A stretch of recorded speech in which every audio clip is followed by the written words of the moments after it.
Good evening. We're here at the Mission Control Center at the Johnson Space Center in Houston, Texas. We're continuing to take the opportunity during the crew slate period to interview some of the flight control team.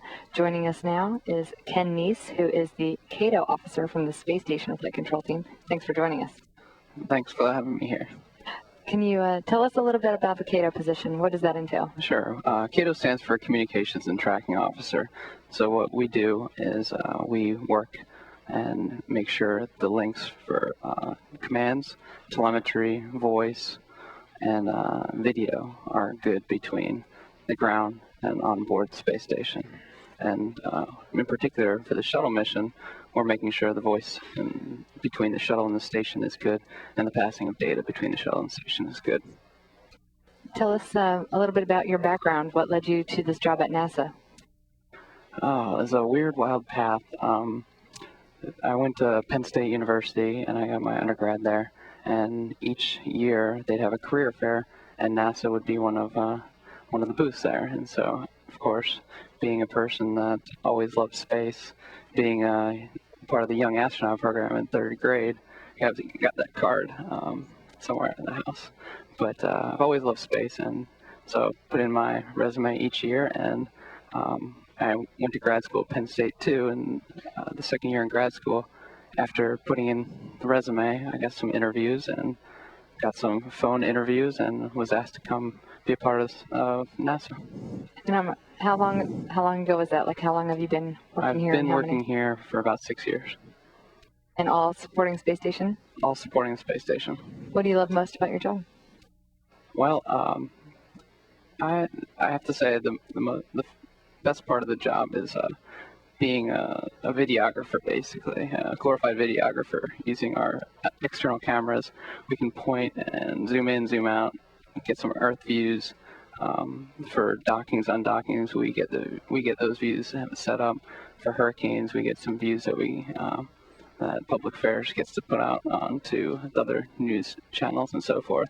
So it's a very fun view, and it's just every view is different, and every piece of video it's a lot of fun. We were just commenting before this interview that some of the views you were getting, because a lot of times on this ship you guys use the cameras, and you're the team that is remotely operating those and panning, getting some of the exterior? That's correct. We have 4 external cameras that we can use at this point in time, and as we speak, my back room is working the cameras to provide some good views of Earth views, I believe.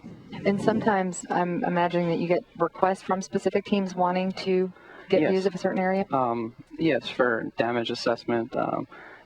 Sometimes we get requested to use some of our cameras to zoom in certain areas, and whatever we get asked to do, we oblige.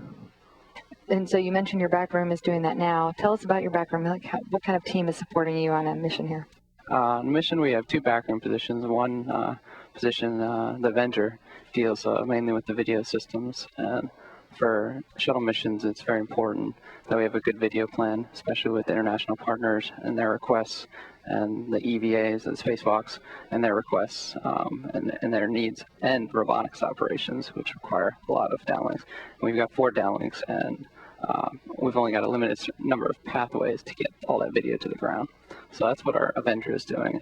And our second backroom position is called STARCOM, and they're mainly responsible for the audio and the UHF RF link between the shuttle and the station, and also our main data and command paths from the ground to the space station. So how much busier is your position during a docked shuttle mission versus normal stage operation? Normal stage operations, we actually do keep pretty busy with the audio and the video and anomalies that might pop up, but it's a different.